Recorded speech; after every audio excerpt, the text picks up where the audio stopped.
schedule yang kita tetapkan bersama.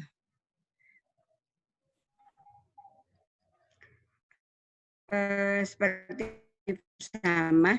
Bisa dilanjutkan nggak, teman-teman? Bisa dok, bisa. Bisa ya. Kepribadian itu adalah suatu pola pikir yang berlangsung lama, serta perasaan atau perilaku yang menetap sepanjang waktu dalam berbagai situasi. Jadi menyangkut pola pikir, perasaan, serta perilaku. Kepribadian merupakan ekspresi dari pola hidup individu yang khas, serta caranya berinteraksi dengan orang lain ya. Kalau kepribadian A beda dengan kepribadian B.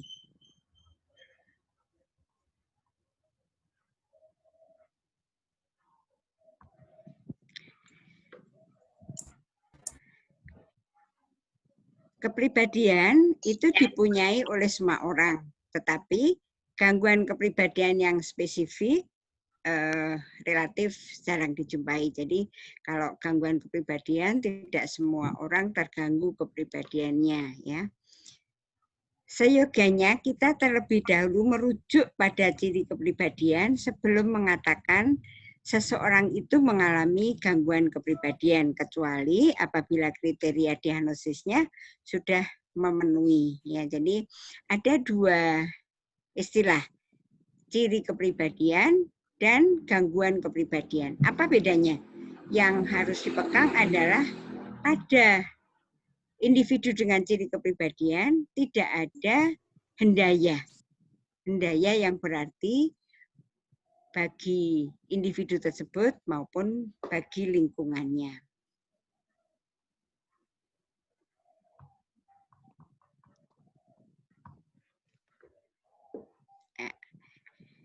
Penilaian kepribadian tidak sederhana. Biasanya pada wawancara awal kita belum bisa mendeteksi adanya gangguan ataupun ciri kepribadian. Ya. Diperlukan sumber informasi yang lengkap untuk memberi masukan bagaimana pola pikir, perasaan maupun tingkah laku individu yang kita maksud. Ya. Perilaku yang konsisten sepanjang hidup ini yang kita bisa deteksi atau diagnosis sebagai ciri maupun gangguan kepribadian. Ya. Gangguan kepribadian atau personality disorders ya. Apa sih yang dimaksud dengan personality disorders itu? Ya. Pengalaman subjek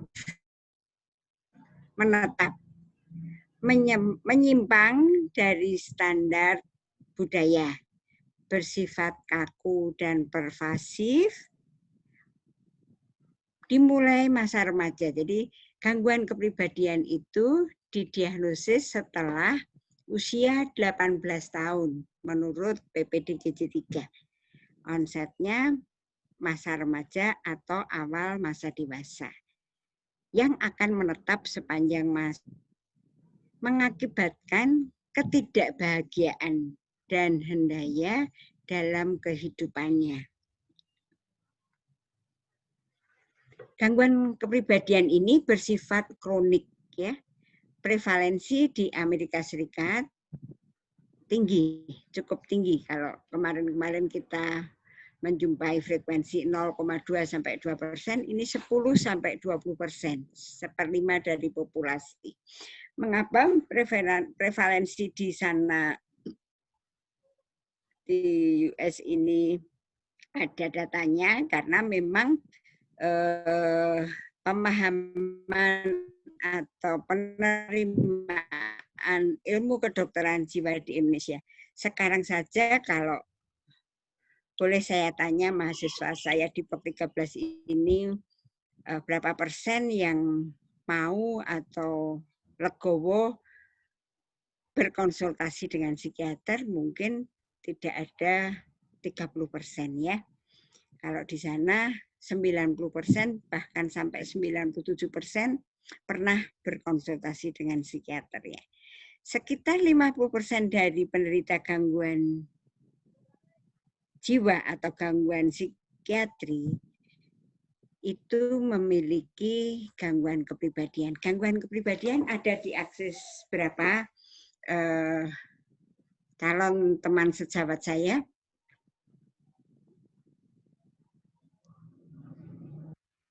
Akses berapa? Bisa diterima suara saya? S2 dok. Bisa dokter. S2 betul ya. Maaf ya.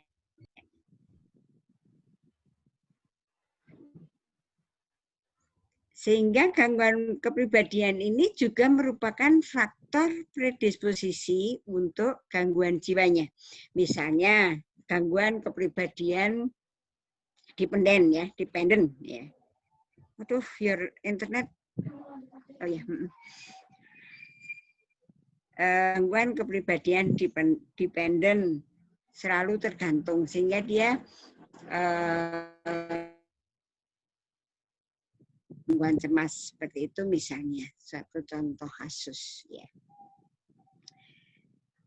Seseorang dengan penderita gangguan kepribadian sering menolak untuk mendapatkan pertolongan psikiatri. Jadi dia tidak mudah mendapatkan pekerjaan, berpindah-pindah pekerjaan, tapi dia tidak merasa bahwa dia perlu bantuan untuk membuat kepribadiannya ini menjadi kepribadian yang normal. Ya. Sering menyangkal permasalahan yang mereka hadapi. Gejala gangguan kepribadian sifatnya adalah egosintonik. Kemarin kita membahas sexual disorder dengan LGBT. Kalau mereka egosintonik, merasa bahwa dia menikmati gangguannya itu, tidak merasa mendapat pertolongan, biasanya menolak untuk mendapatkan pertolongan. Ya. Menurut DSM-4 revisi, ada 3 klaster gangguan kepribadian, yaitu A, B, C, dan gangguan kepribadian yang tidak bisa dikelompokkan atau unspecified, ya, tidak spesifik. Ya. Klaster A itu eksentrik, aneh, ya. Klaster B suka bersikap dramatisasi ya, emosional, erratik ya. Kalau yang klaster C kok cemas dan takut ya, fobia. Ada 3 klaster A menurut DSM-3 yaitu paranoid, skizoid, dan skizotipal. Klaster A ini kita kupas satu persatu. Ya. Gangguan kepribadian paranoid adalah seseorang dengan ketidakpercayaan dan curiga, di mana apapun motif orang lain selalu ditafsirkan sebagai hal yang jahat ya. Ada teman yang ketuk pintu, paling dia mau minjam buku saya, ya. Dia konotasinya selalu curiga tentang hal-hal yang negatif. Ya. Yang kepribadian skizoid ini dia merasa terpisah. Jadi dia tidak bisa membaur dalam hubungan sosial. Ada pembatasan ekspresi emosional. Dia lebih suka menyendiri daripada berkelompok menyatu dengan lingkungan. Ya. Dia suka menyendiri. Ya. SPD singkatan dari Schizoid Personality Disorder. Ya. Kalau kita hidup dengan seseorang dengan personality schizoid, ya, kepribadian schizoid, susah sekali kita membangkitkan perasaannya untuk bangga. Kita puji dia datar saja ya, tidak senang dipuji ya, suka menyendiri ya. Yang terakhir adalah kepribadian skizotipal. Ada paranoid, skizoid, dan skizotipal. Pada penderita dengan gangguan skizotipal, ada pertanyaan? Ada ketidaknyamanan yang akut setiap berkenalan dengan seseorang, ya. Ada distorsi kognitif dan persepsi, ya. Persepsinya tentu beda dengan teman yang sama-sama bertemu. Ada perilaku eksentrik. Klaster B terdiri dari kepribadian antisosial, gangguan kepribadian ambang, gangguan kepribadian histrionik, dan kepribadian narsisistik. Ini contoh kasus pada gangguan kepribadian antisosial, sering mengabaikan dan melanggar hak orang lain, dimasukkan dalam kurungan, ya, melanggar hak orang lain, mengabaikan hak orang lain, ya. Bahkan kalau yang kepribadian antisosial ini Coca-Cola di mana saja, kapan saja, dengan siapa saja, dalam hal ini adalah dia merasa tidak bersalah, tidak merupakan hal yang menyimpang, berhubungan intim atau suka-suka saya dengan seseorang yang saya sukai, kapan saja saya sukai, dan di mana saja saya sukai, ya. Istilahnya seperti Coca-Cola. Klaster B yang lain adalah gangguan kepribadian ambang, di mana ditandai dengan ketidakstabilan hubungan interpersonal. Kadang baik, tiba-tiba benci, tiba-tiba cemburu, ya. Ada gambaran dan perasaan tentang dirinya. Adanya tiba-tiba impulsif, marah, memukul, ya. Nih, rejection, tiba-tiba sayang, tiba-tiba benci, tiba-tiba bilang pergi, ya. Nih. Ada pertanyaan, who are you today? Kamu sekarang siapa? Besok beda lagi menjadi siapa? Nah, klaster B yang lain adalah gangguan kepribadian histrionik, suka mencari perhatian, emosionalnya berlebihan, ya.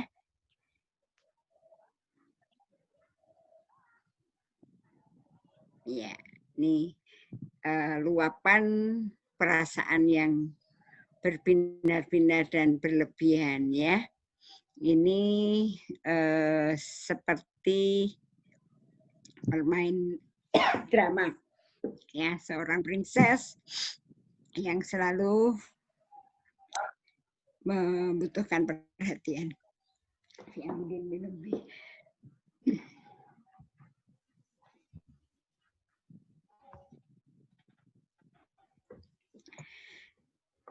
Yang narsisistik itu narsis, ya, suka menonjol, suka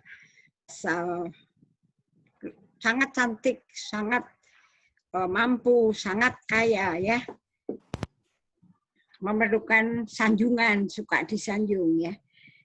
Tidak bisa memahami bahwa orang lain itu tidak suka pada hal yang dia lakukan.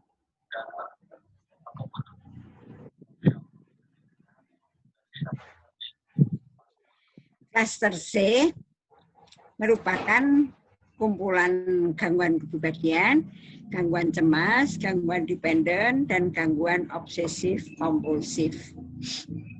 Yang pertama, kepribadian cemas. Ya. Ada hambatan sosialisasi, ada perasaan tidak mampu, sensitif. Ya, orang cuma ngeliatin, dia bilang bajuku ini memang sudah lama, ya, padahal orang cuma lihat aja, tapi dia sensi, ya, hipersensitif terhadap evaluasi yang negatif. Yang dependen tergantung, ya, dia menempel pada orang, ibunya, sahabatnya, pacarnya, ya. Ini tidak bisa lepas dari orang yang menurut dia yang bisa diikuti. Jadi dia hanya bisa ikut pada satu orang. selalu dependent. Nah, ini kluster yang lain, obsesif kompulsif. Preokupasi terhadap ketertiban, harus perfect, harus sempurna, selalu mengontrol ya. Kalau menggambar sampai sudut-sudutnya, sampai sentimeternya harus tepat ya. Nyusun baju harus sama warna, coklat dengan coklat, merah, kemudian kuning, hijau ya. Ini orang-orang dengan kepribadian obsesif kompulsif, kepribadian perfeksionis ya. Yang tidak bisa dikelompokkan, ada pasif agresif, depresif ya. Sadistis dan masochistis, jadi sadomasochistik, sadistik oleh karena kondisi medik umum, karena pengalaman yang sangat mencekam ya. Menurut PPDGC, pedoman penggolongan diagnostik dan gangguan jiwa Indonesia yang ketiga. Ini memang sudah lama, tapi sampai sekarang belum ada panduan yang lebih baru. Masing-masing digolongkan, kalau tadi paranoid, sisoid, dan sisotipal itu menjadi klaster A ya. Kalau ini PDGC 3 didefinisikan di diagnostiknya dikasih nomor 11 ya. Kalau kepribadian tipe B menurut DSM itu antisosial ya, kemudian histrionik, terus ini klaster C, jadi tipe yang tidak spesifik ya. Sama, tinggal kita nanti soalnya mungkin berbunyi begini, menurut DSM 4 revisi, gangguan kepribadian ini adalah kepribadian ABC menurut PPDGC 3 itu harus difahami, karena kita dua-duanya harus paham ya. Jadi kalau sudah jadi dokter, menulis kriteria diagnostik menurut DSM, menurut ICD-10, menurut PPDGC 3 itu harus paham masing-masingnya. Kita ulas kembali, gangguan kepribadian paranoid tidak terlalu berbeda. Seseorang dengan kepekaan berlebihan terhadap kegagalan dan penolakan cenderung tetap menyimpan dendam, menolak untuk memaafkan suatu penghinaan atau masalah kecil ya. Misalnya waktu itu dia dibilang, kamu anak desa ya, wong desa gitu tuh, tetap diingat-ingat ya, menolak untuk memaafkan. Kemudian curiga dan kecenderungan pervasif untuk menyalahartikan tindakan orang lain yang netral atau bersahabat sebagai suatu sikap permusuhan atau penghinaan. Misalnya dengan istri, karena dia curiga suaminya itu terbalik, istrinya punya pacar, suaminya pulang langsung masuk kamar tidur mereka. Dia lihat spraylah, ini ada bercak-bercak sperma di sini. Kamu masukkan laki-laki lain masuk kamar dan berhubungan intim seperti itu. Kecurigaan yang berlebihan terhadap tindakan yang seharusnya tidak terjadi. Kemudian mempertahankan dengan gigih, bila perlu dengan kekuatan fisik tentang hak pribadinya yang sebenarnya tidak sesuai dengan keadaan yang sebenarnya. Sudah diberitahu, saya tidak mungkin, pintu gerbang tidak saya buka. Kemudian ada pembantu di rumah, tidak ada orang masuk ke rumah ya. Kecurigaan ini berulang tanpa dasar tentang kesetiaan pasangan seksualnya, istri dan suaminya. Cenderung untuk merasa diri penting secara berlebihan. Berikutnya gangguan kepribadian sisoid, meskipun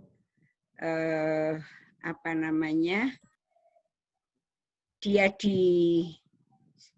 dipuji, dia pakai baju baru, bajumu cakep ya, tapi tidak pernah ada aktivitas yang memberikan kebahagiaan, atau kalau ada hanya sedikit saja.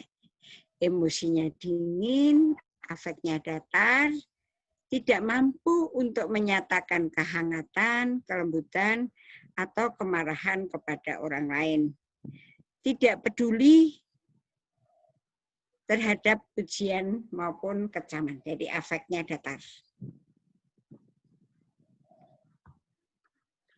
Kurang tertarik untuk menjalin pengalaman seksual dengan orang lain. Biasanya sampai usia yang sudah 30, 40, kalau nggak dijodohin ya nggak menikah. Ya. Makanya kadang-kadang kalau kita telusur itu ada gangguan sisoid ya. Hampir selalu memilih aktivitas yang menyendiri ya, belajar sendiri, tidak berkelompok ya. Tidak mau olahraga voli, basket ya. Selalu dirundung fantasi dan introspeksi yang berlebihan. Duh, saya kalau ngomong begini nanti salah enggak ya? Nanti teman-teman tersinggung enggak ya? Tidak mempunyai teman dekat atau hubungan pribadi yang akrab ya. Dia tidak introvert, tidak bisa bercerita kepada seseorang yang dia percaya. Sangat tidak sensitif terhadap norma dan kebiasaan sosial yang berlaku. Ya, kalau di zaman Unyil itu ada Pak Ogah ya, itu kalau diajak kerja bakti, mesti kan nggak mau ya, dia tidak mau kegiatan yang berkelompok. Antisosial, mirip dengan antisosial. Bersikap tidak peduli dengan perasaan orang lain. Sikapnya amat tidak bertanggung jawab terhadap norma, ya, peraturan dan kewajiban sosial. Tadi yang kalau tadi saya contohkan Coca-Cola ya, dengan siapa saja, kapan saja, dan di mana saja. Tidak mampu mempertahankan hubungan agar berlangsung lama. Jadi tidak bisa bersahabat, misalnya tidak bisa bekerja satu perusahaan baru 3 bulan pindah, 5 bulan pindah ya. Meskipun sebetulnya dia bisa mengembangkan diri di tempat itu. Mudah menjadi frustasi dan bertindak agresif, termasuk tindakan kekerasan. Tidak mampu menerima kesalahan dan belajar dari pengalaman, terutama dari hukuman. Orang-orang antisosial sudah dihukum di penjara, keluar ya tetap melakukan mencuri, nodong, rampok, memperkosa, yaitu gangguan kepribadian yang demikian. Sangat cenderung untuk menyalahkan orang lain atau menawarkan rasionalisasi yang dapat diterima untuk perilaku yang telah membawa pasien dalam konflik sosial. Nah, saya enggak punya uang, enggak bisa makan. Masa enggak boleh mencuri? Nah, itu rasionalisasi yang diharapkan bisa diterima oleh orang lain. Ini yang histrionik. Tadi masuk klaster B kalau di SM4 ya. Ekspresi emosi didramatisasi sendiri, teatrikalis dan dibesar-besarkan. Bersifat sugestif, mudah dipengaruhi oleh orang lain atau situasi. Afeknya labil.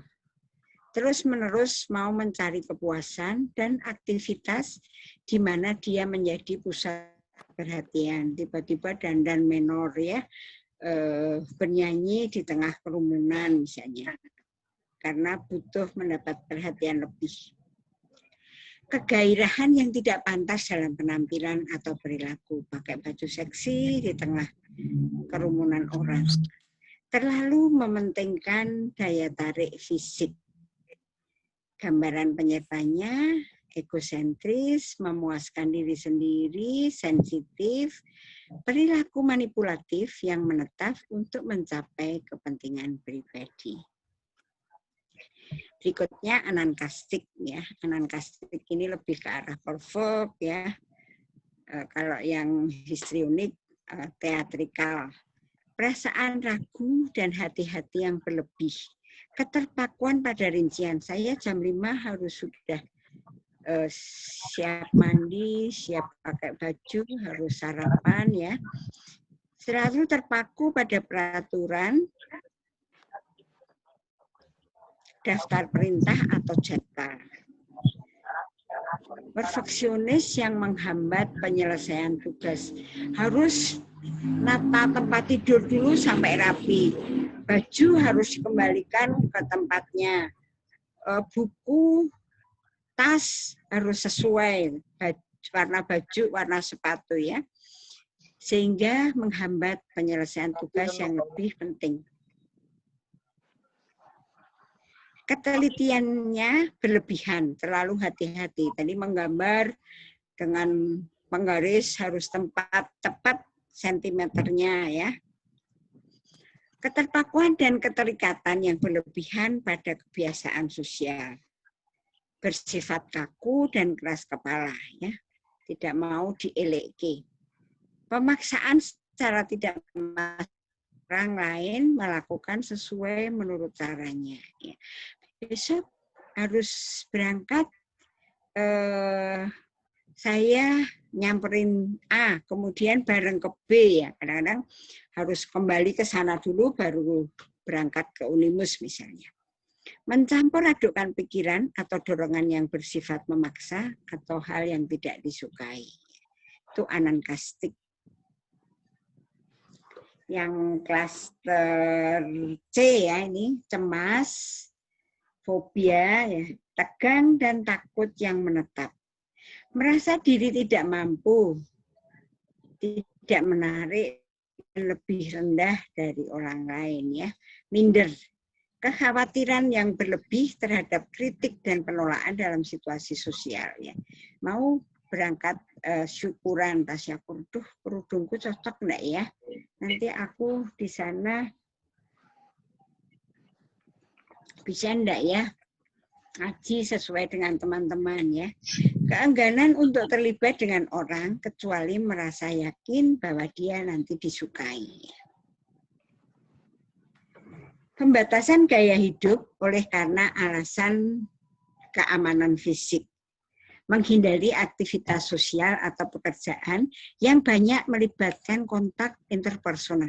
Oleh karena takut akan kritikan. Takut dia tidak didukung atau dia ditolak oleh komunitas tersebut. Berikutnya dependent atau tergantung ya.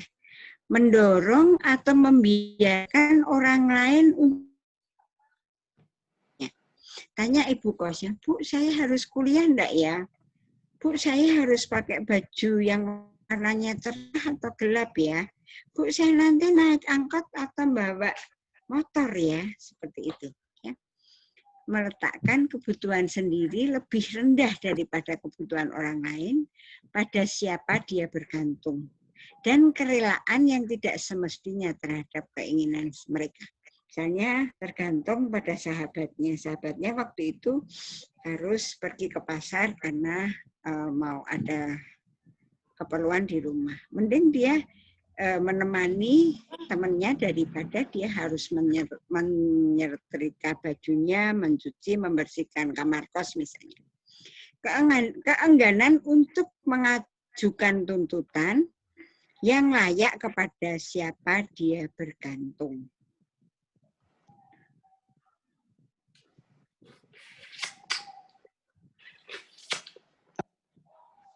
Perasaan tidak enak atau tidak berdaya apabila sendiri karena takut yang dibesar-besarkan tentang ketidakmampuan mengurus diri sendiri. Terpaku pada ketakutan akan ditinggalkan oleh orang yang dekat dengannya dan ditinggalkan agar mengurus diri sendiri ya. Keterbatasan kemampuan untuk membuat keputusan sehari-hari tanpa mendapat nasihat yang berlebihan yang diyakini dari orang yang tempat dia bergantung. Berangkat kuliah kah, harus mandi dulu kah, atau makan dulu kah, ya. Jadi sangat mengganggu dan menimbulkan daya. Nah, gangguan kepribadian emosional tak stabil,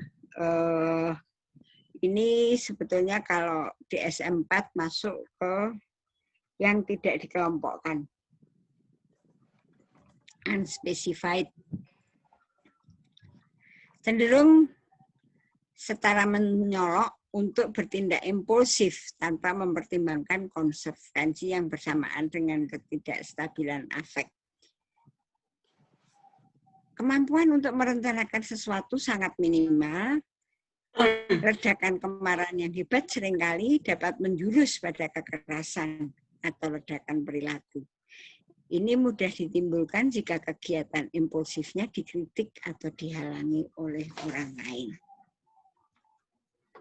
Nah, sekarang kita masuk ke penyebab. Ada teori biologi, keturunan, faktor psikologis, dan faktor lingkungan.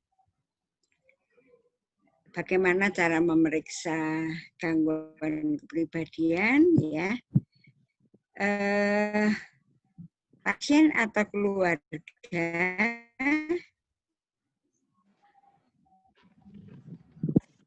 berobat atau apabila perilaku adaptifnya terkulminasi dalam masalah pernikahan, dalam masalah keluarga, dalam pekerjaan, ya, misalnya gangguan kepribadian antisosial sampai 7 kali pindah kok tidak ada yang kerasan, ya, sehingga teman-temannya sudah beranjak mendapatkan prestasi kedudukan yang bagus, dia mulai dari awal terus-menerus, ya. Atau keluarga mencari pertolongan apabila ada komorbiditas dengan cemas, depresi, ada penyalahgunaan zat, ada tidak mau makan, ya, gangguan makan. Nah, secara klinis, maka pertanyaan yang membantu adalah bagaimana sikap terhadap diri sendiri, merasa dia lebih rendah dari orang lain atau terlalu pede dan mencari perhatian secara teatrikal, ya. Adakah mood yang menonjol? Adakah minat dan aktivitas waktu senggang? Dan bagaimana pola reaksi terhadap stres? Diagnosis ditegakkan berdasarkan kriteria diagnostik yang berlaku. Ya. Dan tidak disebabkan oleh gangguan otak atau gangguan jiwa yang lain. Kalau misalnya ada schizofrenia, kemudian sebelum schizofren itu ada gangguan kepribadian, maka disebutkan pramorbid. Ini masing-masing, ya, kriterianya bagaimana sikap dan perilaku yang tidak serasi, pola perilaku yang abnormal berlangsung lama, tidak terbatas pada episode penyakit jiwa, pervasif dan jelas maladaptif, ya. Manifest muncul remaja sampai dewasa. Apabila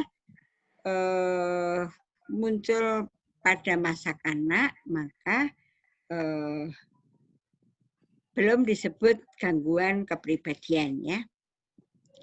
Biasanya berhubungan secara bermakna dengan masalah pekerjaan dan kinerja sosial, ya. Bagaimana mengatasi atau penata laksanaannya, targetnya sesuai dengan bagaimana gangguannya, ya. Kita mempunyai target menghilangkan distres subjektif, ya, konflik dengan orang lain. Kemudian mempersiapkan mereka untuk tahap selanjutnya dari pengobatan yang membutuhkan ketenangan dan non-defensiveness untuk memfasilitasi pertumbuhan kesadaran diri. Yang banyak berperan adalah psikoterapi, sesinya biasanya panjang-panjang, jauh lebih susah menangani gangguan kepribadian daripada sekalian gangguan psikiatri, baik itu schizofren, cemas, atau depresi, begitu, ya, dibanding gangguan kepribadian. Selesai, mudah-mudahan bisa optimal koneksi internetnya, karena kebetulan kok ya mati tiba-tiba hari ini. Saya masih tetap berharap beberapa pertanyaan yang diajukan untuk melengkapi tatap kuliah secara daring ini. Silakan.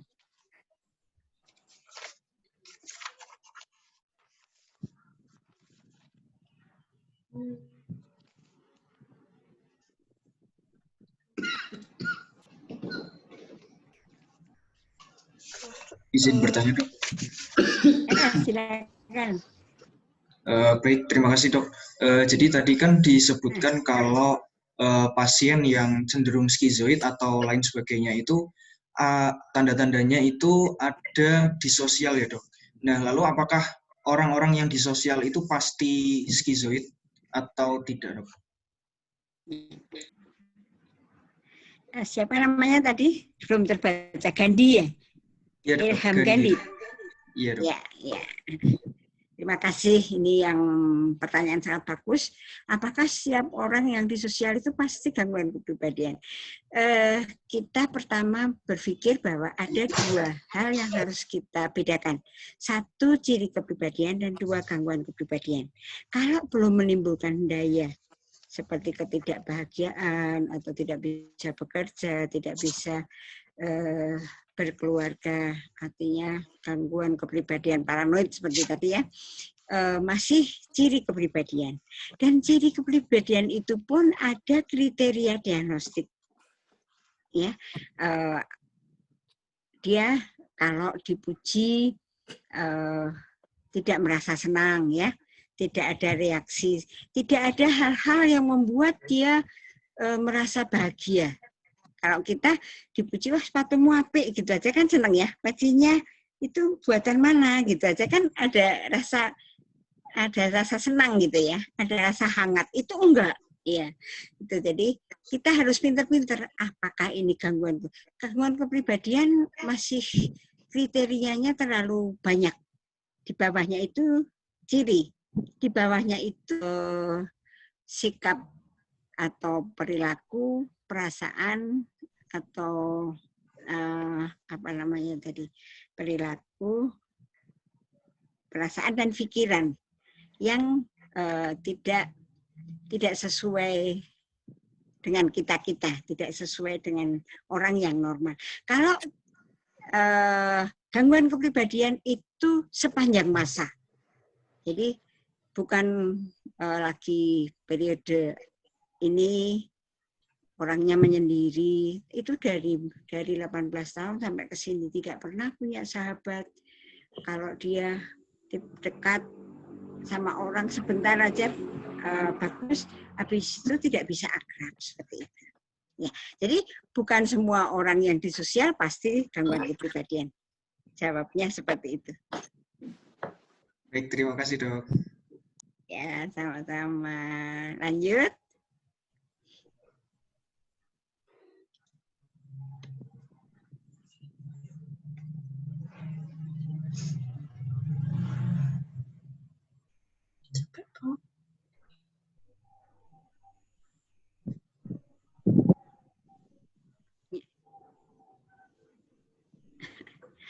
Mudah-mudahan sudah bisa difahami. Ini adalah tatap muka yang terakhir.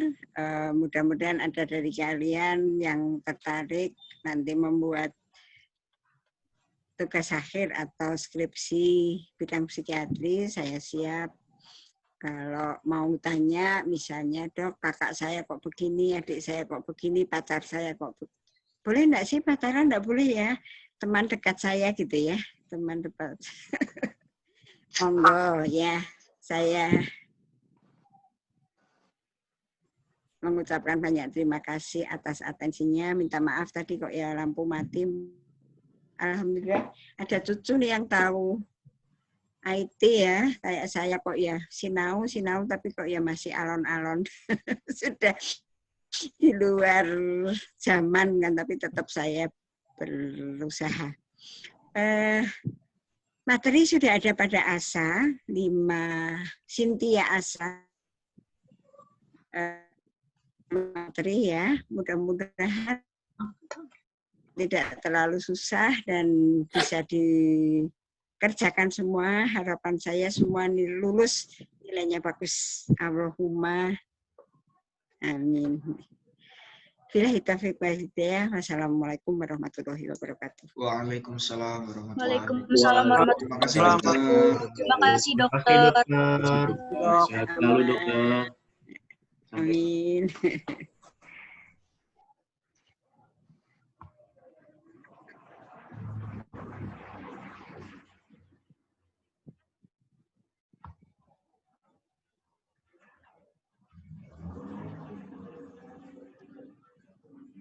Liftnya dinin. Oh iya ya.